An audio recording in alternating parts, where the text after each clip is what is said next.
স্বাগত নিউজ 24 চট্টগ্রাম প্রতিদিন সংবাদে আপনাদের সাথে আছি আমি তানিয়া হারুন। দর্শক, ঈদ মোবারক, সবাইকে জানাচ্ছি ঈদ উল ফিতরের শুভেচ্ছা।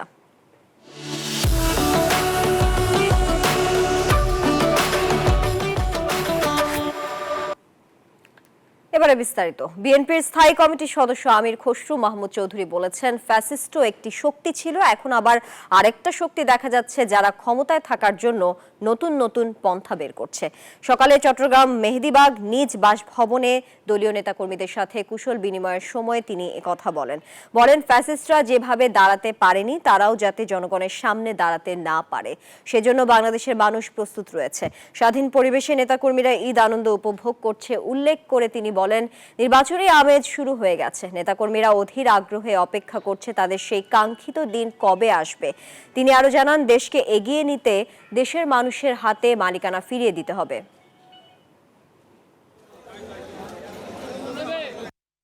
এই বাংলাদেশের জন্য আমরা গত 16 বছর যুদ্ধ করেছি, জেল খেটেছি, গুম খুন হত্যার শিকার হয়েছি, মিথ্যা মামলার শিকার হয়েছি।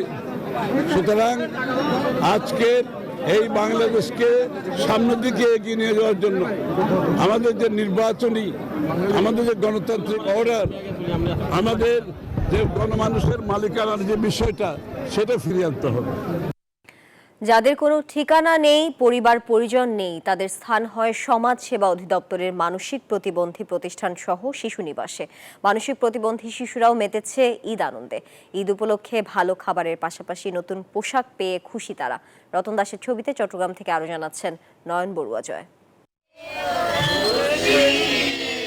জন্ম থেকে যাদের কোনো ঠিকানা নেই তাদের ঠিকানা যেন চট্টগ্রামের সমাজসেবা অধিদপ্তরের মানসিক প্রতিবন্ধীদের প্রতিষ্ঠানে। চার দেয়ালেই হাসি ঠাট্টায় বড় হয়ে ওঠা মানসিক প্রতিবন্ধী এই শিশুরাও ঈদের সময় মুক্ত আকাশের নিচে আনন্দে মেতে উঠে। কেউ দোলনায় ছড়ে দোল খাচ্ছে, আবার কেউ ঘুরে বেড়াচ্ছে, আবার কেউ কেউ ঘানু করছে।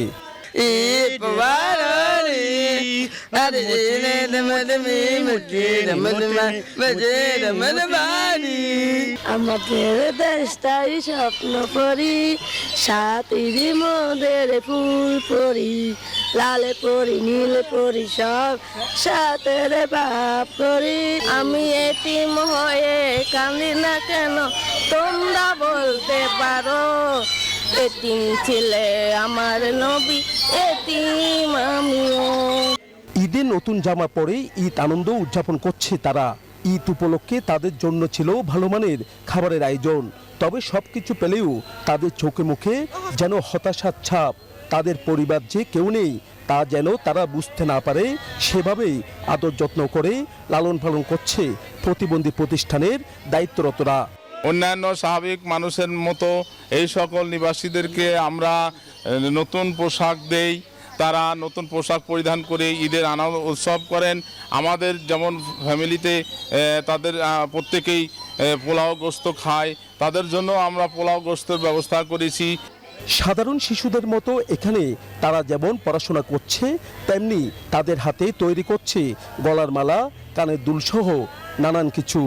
মেলাতেই ওই জিনিসগুলো বিক্রি করা হয়, বিক্রিকৃত টাকা সম্পূর্ণ আমাদের ডিডি সাহেবকে দেওয়া হয়। উনি আবার নতুনভাবে মালামাল ক্রয় করে আবার ওই এইগুলো মালা এবং দুলগুলো তৈরি করার ব্যবস্থা করে থাকে। ঈদ ছাড়া সপ্তাহে 3 দিন ভালো খাবার পেলেও আরও 4 দিন ডাল সবজি দিয়ে চলে তাদের খাবার, তবু তাদের কোনো দুঃখ নেই। সরকারি বরাদ্দের সীমাবদ্ধতা থাকায় এইভাবে চলতে হচ্ছে তাদের। নয়ন বড়ুয়া জয়, নিউজ 24 চট্টগ্রাম। দুঃখিত, মিয়ানমার ও থাইল্যান্ডে ভূমিকম্পের ভয়াবহতার পর এবার চট্টগ্রাম, কক্সবাজার ও টেকনাফকে ঝুঁকিপূর্ণ হিসেবে চিহ্নিত করেছে ফায়ার সার্ভিস।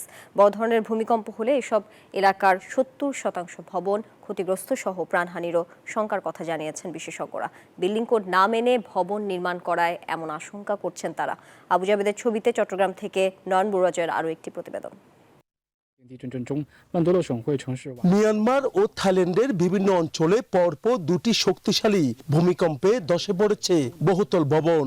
প্রাণ হারিয়েছেন বহু মানুষ। রিক্টার স্কেলে ভূমিকম্প দুটির মাত্রা ছিল 7.7 ও 6.4।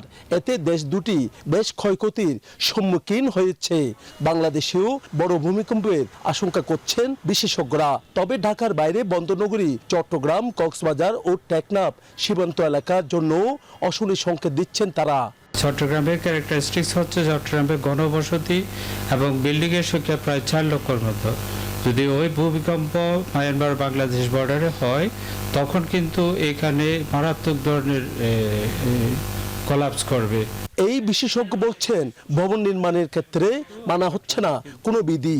নকশা না মেনে ভবন নির্মাণ এবং মানসম্পন্ন নির্মাণ উপকরণ সামগ্রী ব্যবহার না করায় ঝুঁকি বাড়ছে। 3 লক্ষ 3.5 লক্ষ বিল্ডিং এর ভিতরে প্রায় 75% বিল্ডিং মারাত্মক ধরনের ঘাটতি আছে ভূমিকম্প। কারণ আগে যে বিল্ডিংগুলো করছে সেগুলো বিল্ডিং কোড ফলো করা হয় নাই। ফায়ার সার্ভিস বলছে বড় ধরনের ভূমিকম্পে ক্ষতি মোকাবিলা করার সক্ষমতা নেই সার্ভিসের।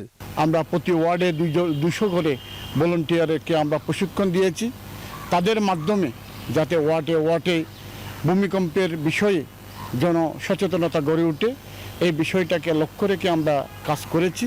এমনকি দেশ জুড়ে নির্মিত উড়াল সেতু ধসে যাওয়ার আশঙ্কাও করছেন তারা। ভূমিকম্পে কোনো বিল্ডিং যদি বিধ্বস্ত হয়, ফায়ার সার্ভিসের এই গাড়ি পাম্পগুলো নিয়ে সেবা দেওয়া সম্ভব না। সেই জন্য আমরা মনে করি ফ্লাইওভারগুলো ভূমিকম্পের জন্য অত্যন্ত ঝুঁকিপূর্ণ। তবে ভূমিকম্পে আতঙ্কিত না হয়ে সবাইকে সচেতন হওয়ার পরামর্শ বিশেষজ্ঞদের। নয়ন বড়ুয়া, জয়, নিউজ 24, চট্টগ্রাম। চট্টগ্রাম প্রতিদিন সংবাদে বিরতি নিচ্ছি, ফিরছে আরো খবর নিয়ে, সাথে থাকুন। স্বাগত নিউজ 24 চট্টগ্রাম প্রতিদিন সংবাদে। চট্টগ্রাম মহানগর বিএনপির সাবেক সভাপতি ও Chattogram city mayor doctor Sadat Hossain বলেছেন, দীর্ঘ 16 বছর মামলা হামলা নির্যাতন সহ্য করে বিএনপির নেতাকর্মীরা এখন পরীক্ষিত। দুপুরে নগরীর একটি কমিউনিটি সেন্টারে দলীয় নেতাকর্মীদের সাথে ঈদ শুভেচ্ছা বিনিময়কালে তিনি কথা বলেন এখন সরকার গঠনের সময় এসে গেছে। আগামী নির্বাচনে বিএনপিকে বিপুল ভোটে জয়ী করতে নেতাকর্মীরা এখন থেকে ভোটারদের মন জয় করার কাজে নেমে গেছে বলেও জানান তিনি।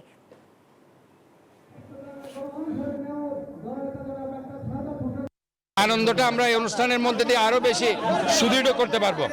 এই জন্য আমরা ঈদের পর দিন এই অনুষ্ঠানটা আমরা সবসময় করার চেষ্টা করেছি এবং আজকে আপনারা দেখেছেন এটা আমেজ সব জায়গায় বিরাজ করছে এবং এতে করে আমরা মনে করি যে এই ঈদের এই আনন্দ আমরা ঘরে ঘরে পৌঁছায় দিতে পারবো।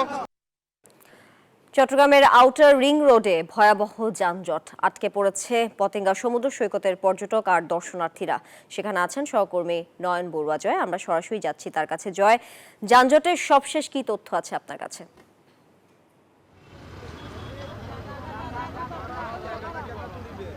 ধন্যবাদ তানি আপনাকে। আমরা দেখানোর চেষ্টা করছি আউটার রিং রোড বলতে যে সৈকত যাওয়ার যে সড়কটি সাগর পার ঘেঁষে আউটার রিং রোডটি নির্মাণ করা হয়েছিল। তো দেখতে পাচ্ছেন যে এখানে চারিদিকে যেহেতু বন্ধের দ্বীপ, তো তার কারণে পতেঙ্গা সমুদ্র সৈকতে মানুষের ঢল নেমেছে। তো আমরা দেখছি এখানে দীর্ঘ যানজটে পরিণত হয়েছে সড়কটি। তো যে সড়কটি দেখাতে যাচ্ছি 4 লেনের, 2 লেনে এখানে দীর্ঘ যানজট। এখানে যানজটের কারণে এখানে যারা পর্যটক এসেছে পতেঙ্গা সমুদ্র সৈকতের দিকে যাচ্ছে, একই সাথে আমরা দেখছি যারা এখানে দর্শনার্থী যারা পতেঙ্গাতে যাবে তারাই কিন্তু সবচেয়ে বেশি বিপাকে পড়েছে। তো দীর্ঘ যানজটের কারণে ট্রাফিক পুলিশেও আমরা দেখছি তারা অবস্থান নিয়েছেন, কোনোভাবেই কিন্তু যানজট নিরসন করা যাচ্ছে না। কিছুক্ষণ পরপর অল্প অল্প গাড়ি কিন্তু ছাড়ছে, আবার গাড়ি এসে জমছে, যেহেতু পর্যটকের ঢল নেমেছে। পর্যটকরা বিকাল থেকে আমরা দেখছি এখানে সবার যে আশা যে পতেঙ্গা সমুদ্র সৈকতে কিন্তু সবার লক্ষ্য। তো যানজটে শহরে পরিণত হচ্ছে। যখন কিন্তু একেবারে অফিস থেকে নিয়ে সব কিছু খোলা থাকে তখন কিন্তু চট্টগ্রাম শহরে যানজট থাকে। এখন চারিদিকে বন্ধ। এই বন্ধের দিনে শহরের বিভিন্ন সড়ক বলতে দুর্গপুরে যে সড়কগুলো আছে সব সড়ক কিন্তু ফাঁকা, একেবারে খালি সড়ক দিয়ে যানবাহন চলাচল করছে হালকা। তো দেখা যাচ্ছে এখানে গাড়ির চাপ যেমনটা বেশি তেমনিভাবে যানজটে পড়তে হয়েছে। এমনকি যারা পর্যটক তারাও কিন্তু আসলে অনেকটা সমস্যায় পড়েছেন। তারা বলছেন যে যেখানে 4 লেনের এই আউটার রিং রোড, তো দুই দিকে গাড়ি যাবে আবার দুই দিকে গাড়ি আসবে, সেখানে যানজট হচ্ছে, যে ট্রাফিক ম্যানেজমেন্ট কিছুটা হলেও পরিবর্তন আনা দরকার বলে তারা মনে করছেন। সেই জায়গায় যদি ট্রাফিক ম্যানেজমেন্ট যদি একটু সতর্ক থাকে তাহলে কিন্তু আসলে যানজটটা এই সড়কে, যে গুরুত্বপূর্ণ এই সড়কে যানজট থাকার কথা না বলে আমাদেরকে জানিয়েছেন। এই ছিল আমার এখানকার সর্বশেষ। ফিরে যাচ্ছি স্টুডিওতে তানিয়ার কাছে। জয়, আপনাকে ধন্যবাদ চট্টগ্রাম থেকে সরাসরি যুক্ত থাকার জন্য। বাংলাদেশ জাতীয়তাবাদী ছাত্রদল কেন্দ্রীয় নির্বাহী কমিটির সাধারণ সম্পাদক নাসির উদ্দিন নাসির বলেছেন, ঐক্যের বিষয়ে বিএনপি সতর্ক আছে। ঐক্য বিনষ্টের জন্য একটি পক্ষ পায়তারা করছে। দুপুরে নোয়াখালীর সুবর্ণচর উপজেলা পরিষদ মাঠে আলোকিত নাগরিক সমাজের আয়োজনে এক পুরস্কার বিতরণী অনুষ্ঠানে এসব কথা বলেন তিনি। বলেন, একটি সাধারণ নির্বাচনের জন্য সাধারণ মানুষ অপেক্ষা করছে, আর নির্বাচনকে বিলম্বিত করতে নানা বক্তব্য, প্রোপাগান্ডা ও বিভাজনের রাজনীতি চলছে, যেগুলো অতীতে আওয়ামী লীগ করেছে। বিএনপি এরকম রাজনীতি চায় না বলেও জানান তিনি। রাজনৈতিক নেতা হয় আগামী দিনে তারা নষ্ট রাজনীতির সাথে। আমাদের দলের ভারপ্রাপ্ত চেয়ারম্যান জনাব তারেক রহমান, আমাদের দলের চেয়ারপারসন দেশনেত্রী বেগম খালেদা জিয়া সব সময় ঐক্যের কথা বলেছেন এবং ঐক্যকে বিনষ্ট করার জন্য নতুন রাজনৈতিক দল। ঈদের দ্বিতীয় দিন দর্শনার্থীদের পদচারণায় প্রাণ ফিরে পেয়েছে পর্যটন নগরী কক্সবাজার। দীর্ঘ 1 মাস পর হাসি ফুটেছে হোটেল মোটেল ব্যবসায়ীদের মুখে।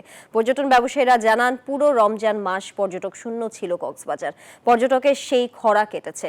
ঈদের দিনেই ঢল নেমেছে ভ্রমণ পিপাসুদের। কক্সবাজার থেকে ইরফানুল হাসানের তথ্যচিত্রে বিস্তারিত প্রতিবেদনে।